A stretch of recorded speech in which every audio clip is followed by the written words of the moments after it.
Okay, so let us now try to differentiate microeconomics from the macroeconomics. Let us differentiate. Now, if we are going to talk about microeconomics, no, first it studies about the individual income. But if we're going to talk about the macroeconomics, no, it studies about the national income. Sa macroeconomics kasi guys, it refers to the national income, no? National income as an aggregate, no? Kasi if we're talking about microeconomics, no, and studying an individual income or the income of a certain firm, no, so that pertains to a single unit. But if we're going to talk about macroeconomics, no, we're talking about the aggregate unit, no, yung pangkalahatan. So, we're talking about what will be the income for this year, the next year, and the next year. And that is called as a national income. That's why we have what we call as the GDP, the gross domestic product for the macroeconomics, no? Sa macroeconomics kasi tinatalakay dito yung gross domestic product and the gross national product. Kaya nga, if we're going to talk about the GDP and the GNP, and actually we have a separate video regarding that regarding the national income. But I'm going to give you some idea regarding the national income. Pag sinabi nating GDP, the gross domestic product, ito ay mga kalakalan na nangyayari sa loob ng ating bansa ng Pilipinas. So it's a domestic trade. But if we're talking about the GNP or the gross national product, pinagsasama na natin pati yung mga kita natin sa ibang bansa, yung ating mga businesses from the other country. Sinasama na natin yung income na yan sa loob ng isang taon. That's why we will arrive at what we call as the gross national product. Alright? Now, the thing is, under macroeconomics, no, to identify if a certain country is a developed country or a developing country. Ganito yan. Pag yung GDP ay mas mataas kaysa sa GNP, so this is the GDP and this is the GNP, no? Ang bansa na yon ay tinatawag na developing country. Right? So as a developing country. Pero pag ang GNP, the gross national product is higher than the GDP, ang ibig sabihin nun, ang bansa na yon ay developed country. So, ang mga bansang United States of America, ang kanilang GNP is higher than their GDP. Kasi nga sila, they have businesses abroad. They have businesses internationally. Right? So ngayon, yung mga kinikita nila sa mga bansa na kung saan sila may negosyo, it is being funneled. Napafunneled, parang imbudo. Ipina-funnel sa kanilang ekonomiya. Ipinapasok through what we call as remittances. Alright? That's why their GNP is higher than their GDP. Now, here in the Philippines, mas mataas tayo sa GDP. Kasi nga, konti na naman yung ating mga investments abroad. No? Excuse me. Konti na naman ang ating mga investments abroad. So, if dadami yung mga investments natin abroad, siguro, baka sakali, doon tayo magkakaroon ng higher GNP. No? But, if not, our GDP will still surpass the GNP. And we will still be a developing country. Right? So, yun yung ating gusto ma-share sa inyo. So, always remember that. And another thing, in terms of differentiation, ito pong microeconomics po analyzes the demand and supply of labor, ng labor po. So sa microeconomics, we try to analyze the demand and supply of the labor from the factors of production or the economic resources. But in macroeconomics, no, we try to analyze the total employment in the economy. The total employment in the economy. So, in terms of what we call as aggregate, no? So, aggregate na po. Kaya pag sinabi natin aggregate, kabuuan. Alright? Kabuuan po. Pag macroeconomics, aggregate ang pinag-aaralan. Lahat. Kabuuan na siya. Pero pag microeconomics, no? Unit by unit. Alright?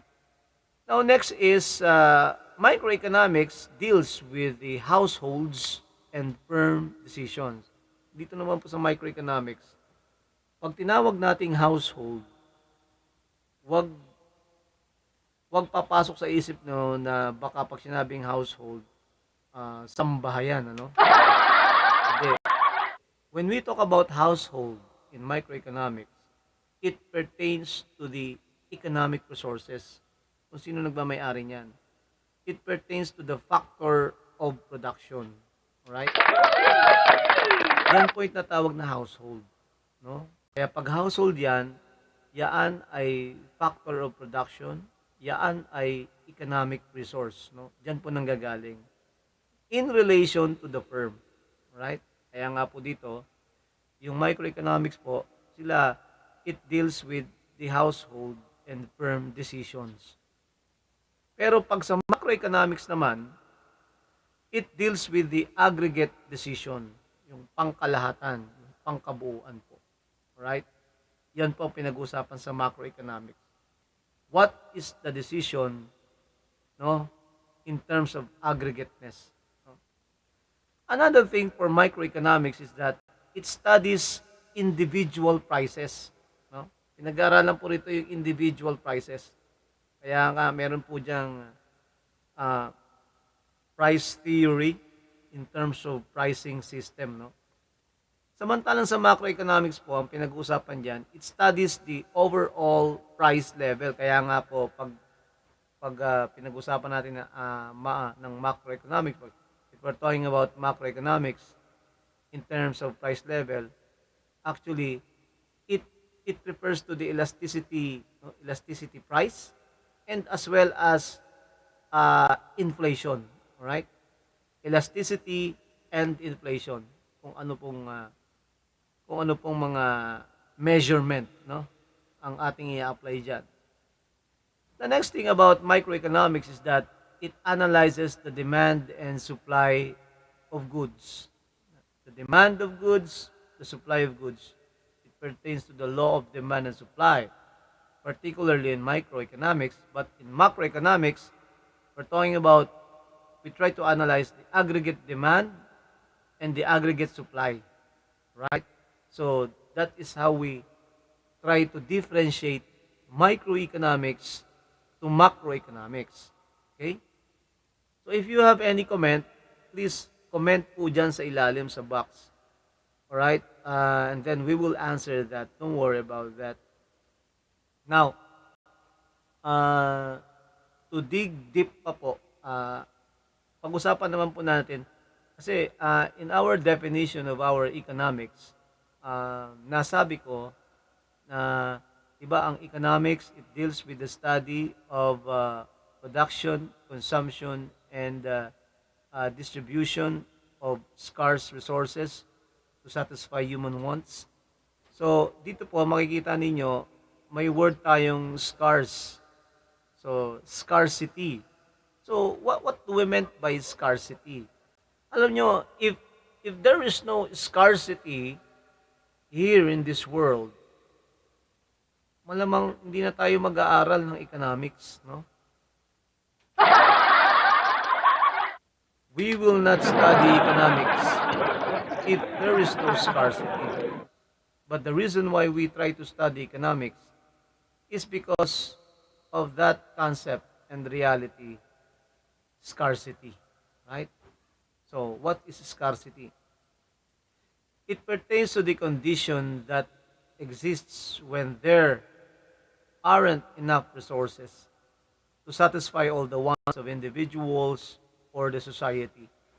Yun po sa Tagalog ng scarcity, kakapusan, limitasyon, no? limited. Yun po yung sinasabi nating scarcity. Right? That's why we need to have a choice. No? Isa po yan. We need to have a choice. What are we going to do? Right? Yung ating economic resources ay scarce, ano pong gagawin nating mga choices, no? Para makatulong ito to satisfy the needs and wants of a certain population. Right? So, what is a choice? Pag sinabi po natin choice, it pertains to the decisions of individuals and the society as a whole, no? That makes about the use of scarce resources. Right? Ayan po yung ibig sabihin ng choice. Yan choice na po yan, ina-apply natin sa economics, no? Kasi napaka-importante po ng choice, ng pagpili, no? Pag sinabi naman po natin choice, involved din po dyan yung decision making. Napaka-importante ng decision making. Right? Kaya nga tayo nagkaroon ng economic system, no? It's because of that decision making. Sa decision making, bago tayo pumunta ng decision making, ito yan eh.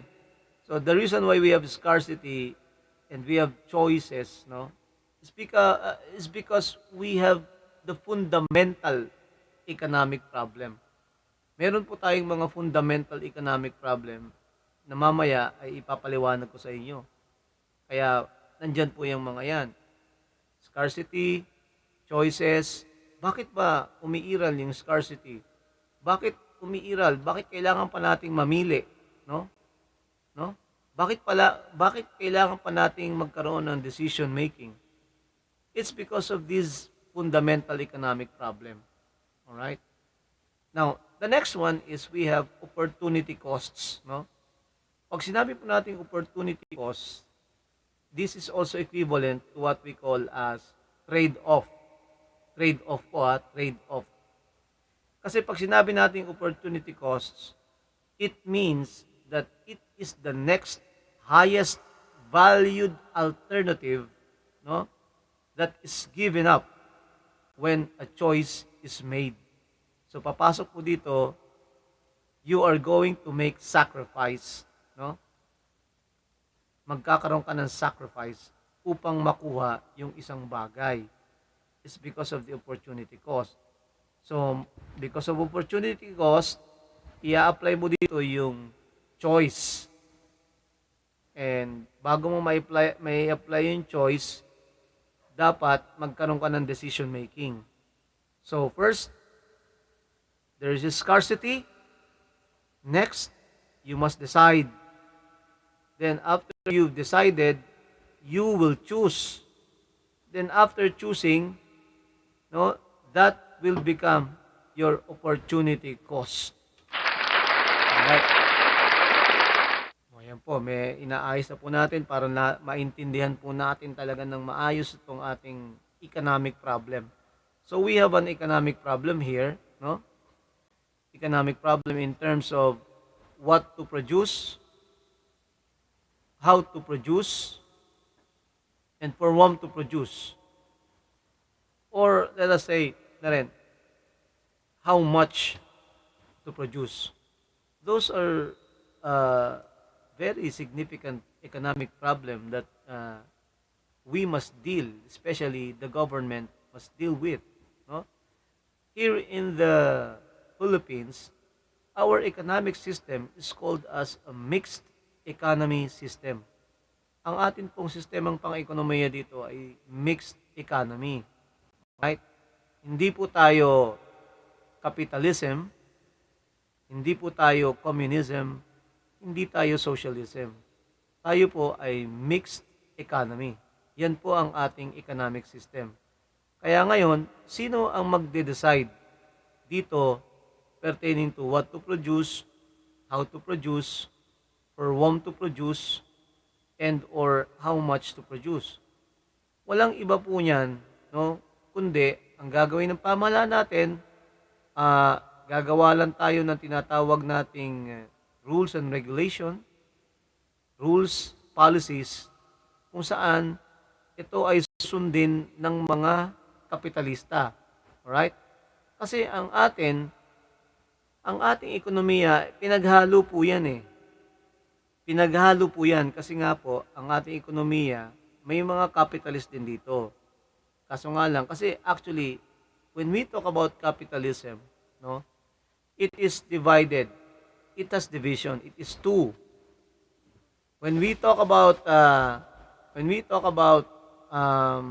capitalism, the two divisions are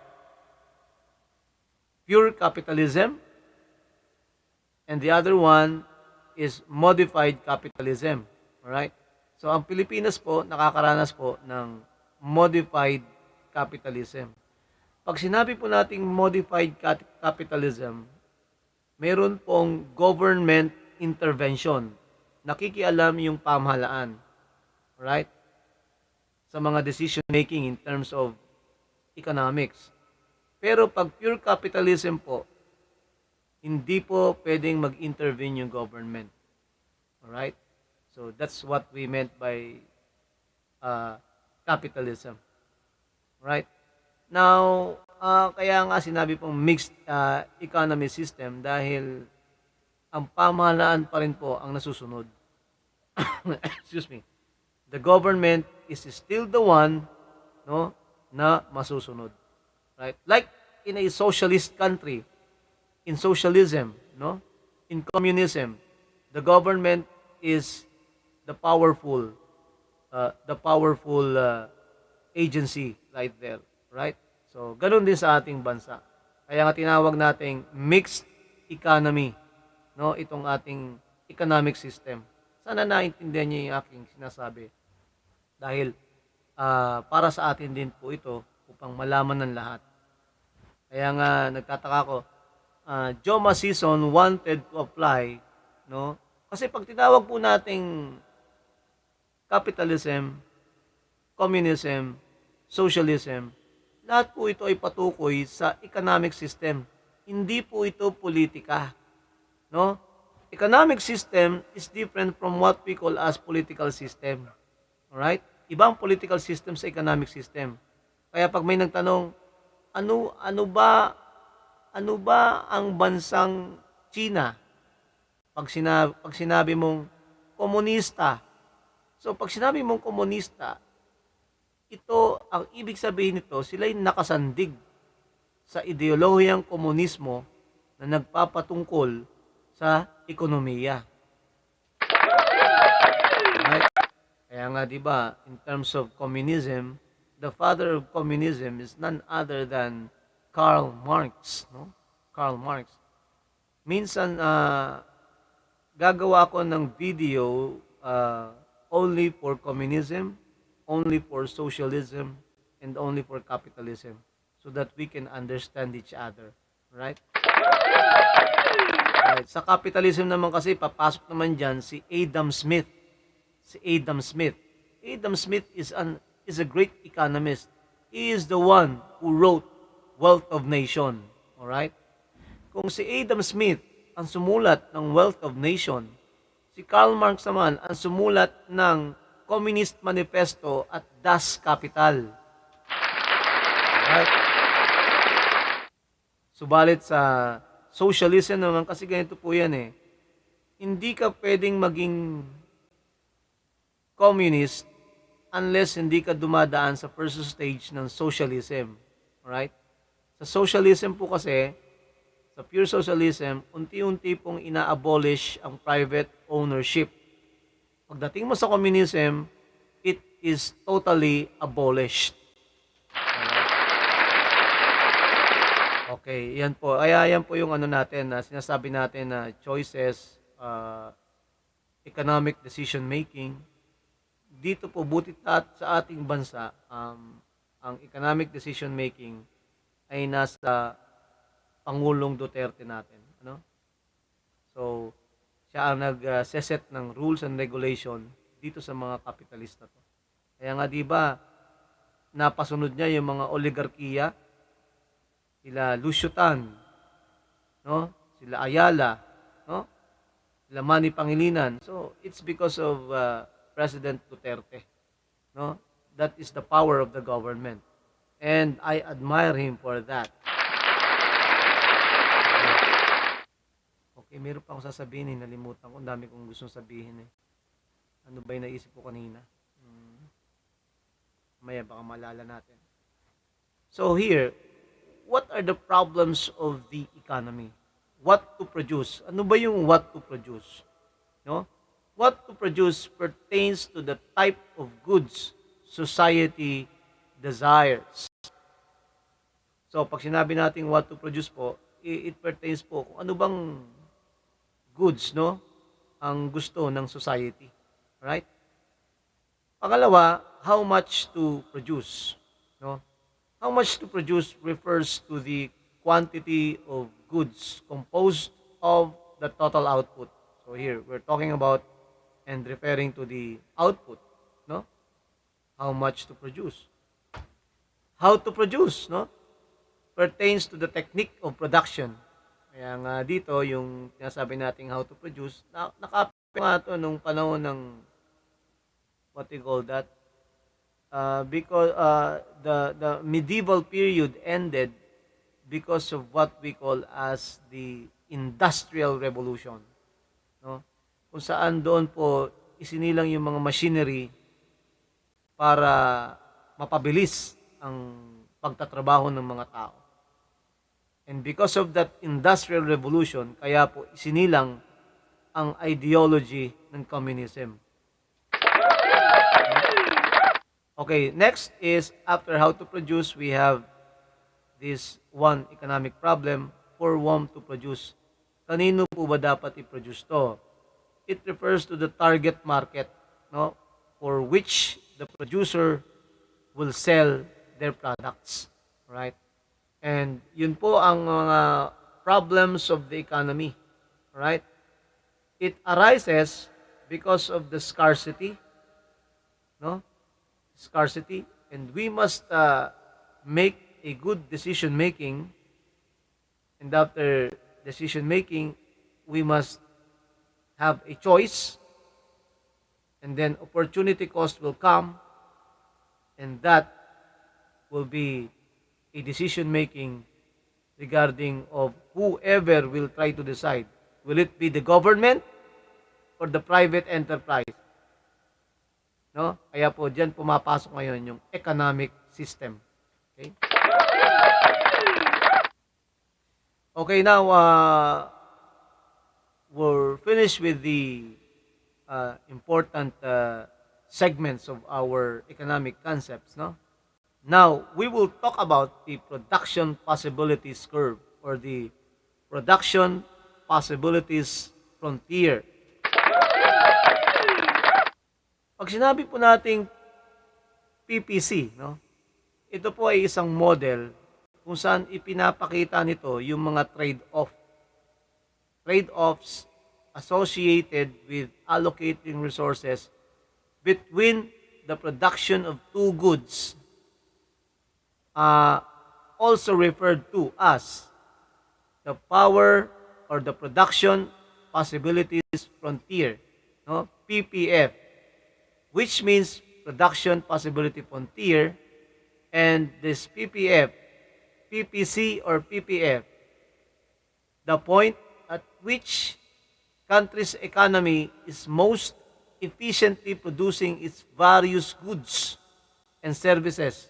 Therefore, allocating its resources, allocation of resources in the best possible way. So, yun po yung ating sinasabing production possibilities curve. Production possibilities curve or the production possibilities frontier. So, magpapakita ako sa inyo ng graph, no? Excuse me, graph, kung saan dito makikita natin kung paano ba ina-allocate ng ating pamahalaan, no? Kung paano ba inire-regulate ng ating pamahalaan itong mga firm na to para magkaroon ng good decision making. Okay? So let me try to show you one of these graphs so that you can understand what production possibilities curve is. Okay, right here. There. Now, if you will notice this PPC, no, this PPC, this production possibility curve, no, or the production possibility frontier. Kung makikita ninyo, we have the X and Y axis. Yung nasa X-axis po, ito yung ating agricultural goods pertaining to the units. And nasa Y-axis po yung ating capital goods. Alright? Kung makikita ninyo dito sa ating downward sloping curve o tinatawag po nating concave, dapat po wala ritong lalagpas dyan sa ating concave na yan. Dahil dyan po, ito, kung makikita ninyo yung mga dots na yan, yan yung mga right combination in terms of producing the capital goods and the agriculture goods. I'm going to explain that to you later kasi magpapakita ako ng mas maiintindihan pa ninyong graph. So kung makikita ninyo rito, yung not attainable with available resources and technology, yung black dot sa labas, hindi po pwedeng dyan tayo magkaroon ng production kasi nga it's very impossible. It's inefficient, no? Ngayon, yung blue dots po natin na yan, kung makikita nyo, that is the full utilization of resources. That's the full utilization of resources. Okay? So, yan po yung tamang-tama lang para makapag-produce in terms of the combination of capital goods and the agriculture goods. Right? But if you will notice, we have two red dots within the concave. Yan po ay underutilization of resources. Alright? So, that will be possible but it is being utilized. Kasi kung atin pong iisipin, mas maganda po na ma-maximize natin yung paggamit ng resources, no? Kaya nga, 'di ba, pag nagbibigay ng budget, dapat yung budget ubos. Ikaw ay isang magaling na manager kung yung budget na yon mauubos mo. And with a financial report, no? Na may alinsabay na financial report. Pero kung mayroong sosobra, okay lang, pero hindi siya magandang Mas maganda nun, i-maximize mo. Kaya nga, pag binigay yung budget na yan, ubusin na lahat yan. Okay? Another thing is, meron po tayo dito. Papakita ko pa kayo para lalo ninyo maunawaan kung ano tong mga PPC and PPF na to. Next. Here. Ito po. Lakihan natin. Yan. So, yan po. Kung makikita ninyo, this production possibility curve, yung mga arrows na yan, no?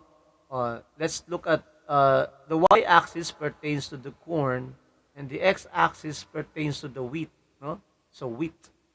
So, let's look at the 100 po. So, we have 100 corns here. We can combine it with 120 wheat.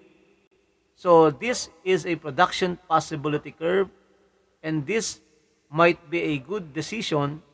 This might be a good choice. This is an opportunity cost, all right? And this is considered to be as a trade-off. So mas maganda pa to. Kung gusto mo ng corn, so mas marami ang wheat, no? Mas marami ang wheat and mas marami ang corn, you will choose this production possibility curve.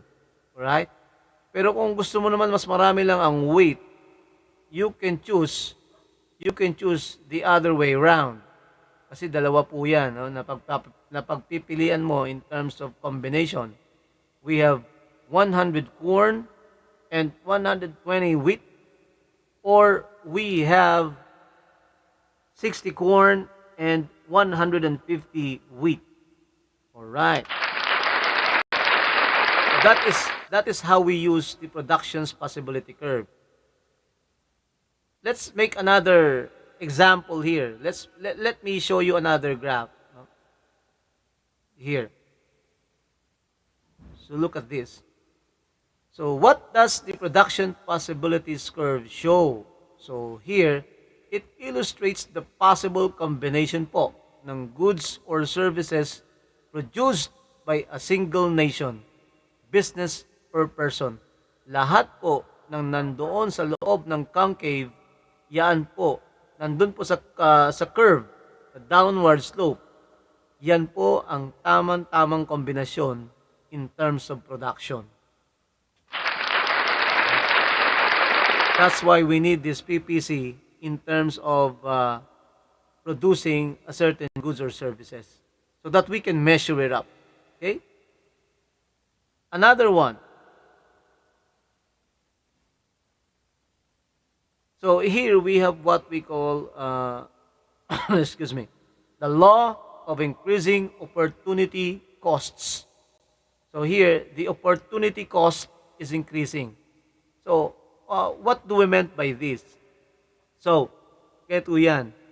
Halimbawa, kung medyo mataas po ang cost, no, in terms of what we call as the laptop, no, we can produce more car than the laptop or vice versa, no?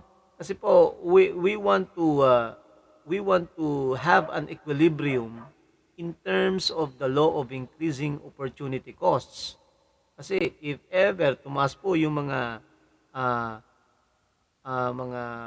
piyesa in terms of creating this computer, we can have a larger perspective in terms of producing the car. But we can still produce a computer, but in a minimum amount, all right? So that's the use of what we call as the PPC, or the production possibilities curve, or the PPF, or the productions possibility frontier. All right? Okay. So, yan po yung ating production possibilities curve. So, if you have any comment, pwede kayong magtanong, no? Upang lalo nating maintindihan yung production possibility curve. The next thing is, let's talk about what we call as the capital formation, no? Let's talk about the capital formation, right? Now, capital formation pertains to the net capital accumulation during an accounting period, right? For a particular country, no? Now, it refers to the addition of capital goods, no? Such as equipment, tools, transportation assets, and electricity. So, countries need capital goods to replace the older ones that are used to produce goods and services. So, kailangan po ma-replace natin yan. Kaya nga tayo mayroong capital formation. No? At andyan din po yung inventory na sinasabi so that we can replace those older ones. Kasi they are depreciating. Right? If a country cannot replace capital goods, no, as they reach the end of their useful lives, therefore, production declines. Right? Production declines. So, alam naman po naman natin yan. Pag sinabi natin capital goods kasi, ito yung mga equipment na ginagamit natin to produce an output. Pero pag nagamit mo na to ng 15 taon hanggang 20 taon, bababa na ang production nito. So, hindi na magiging maganda. The production will decline, right? Generally, the higher the capital formation of an economy, isang ekonomiya ng isang bansa, the faster an economy can grow its aggregate income.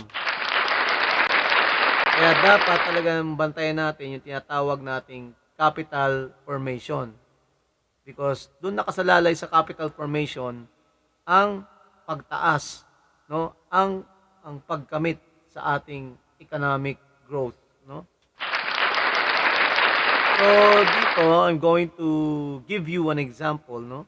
I'm going to show you what a capital formation is. right? Okay, for a moment or for a while. There. So that you can understand clearly. Ano bang capital formation? Yan yun.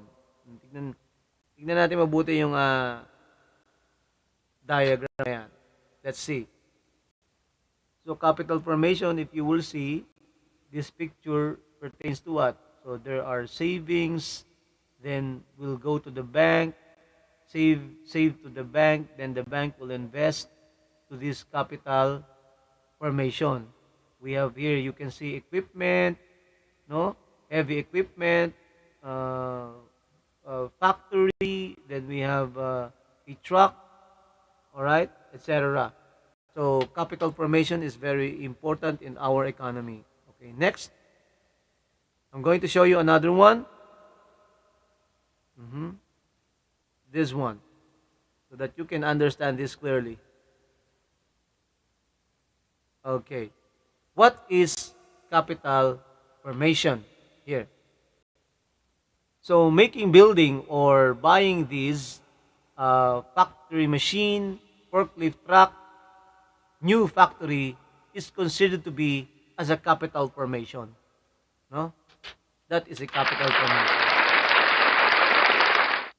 Another one, let me show you another picture here. There. Here. So look at the capital formation here. So let's try to analyze this one. So if you will see under the capital, we have an increased money, machinery, buildings, and vehicle. We also have software. We have also patents and copyrights. Now, in terms of the capital formation, no, we have these what we call as the equipment, no, equipment, and we have this building here and a cash investment here. So that pertains to capital formation. So this one, as we have already discussed earlier, this is very significant to our economy because we will benefit a lot from this capital formation. Okay. Another thing, let's have another figure here. Okay, so that I think that will be the last one, and I'm going to show you this one so that you can understand fully what are the types of capital formation.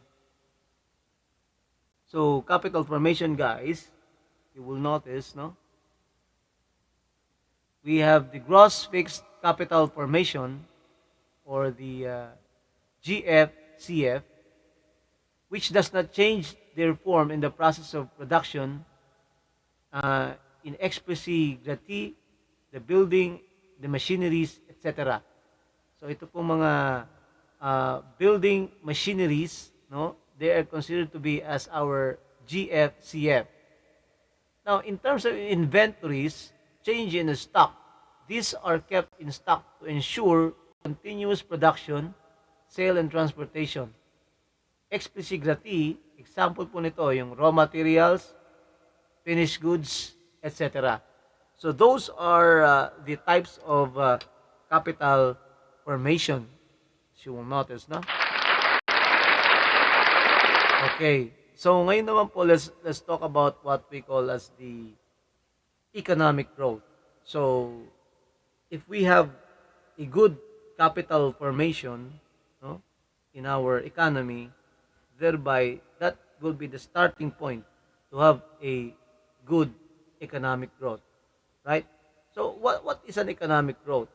So economic growth pertains to an increase in the amount of goods and services produced per head of the population over a period of time, or it is equivalent to what we call as an aggregate economic growth measured through GNP or GDP, right? So actually, traditionally, we can measure economic growth dun sa ating sinasabi kanina na gross domestic product or the gross national product. Alright? So, napakahalaga po sa isang ekonomiya ang pagpapanatili sa pagpapaayos ng ating capital formation, ang pagpapanatili sa pagiging matatag ng ating capital formation upang ito po ay magsustena doon sa ating tinatawag na economic growth. Alright? Economic growth. Kasi pag sinabi natin economic growth kasi, mas sobra na yung ating mga economic resources per head, no? Of the population. Kung saan, patungo na tayo sa economic development. Kaso nga lang, after President Ferdinand Edralin Marcos, pumasok po si President Corazon Juanco Aquino up until President Noynoy Aquino, lagi po tayong nasa economic growth, no? Hindi na po tayo nagkaroon ng economic development. Mukhang mukhang there is no political will. At ang nakita ko lang pong nagkaroon tayo ng political will is with President Rodrigo Duterte, no? Isang magaling na pinuno, no? Right. So now, if you have any comment or suggestion, just write it down dun po sa ating comment section dyan sa baba.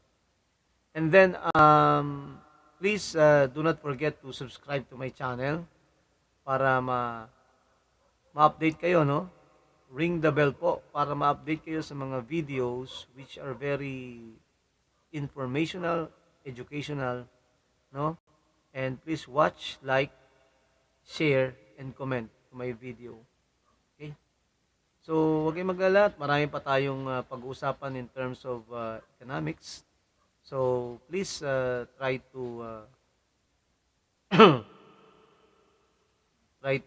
abangan po ninyo yung ating mga susunod pang video.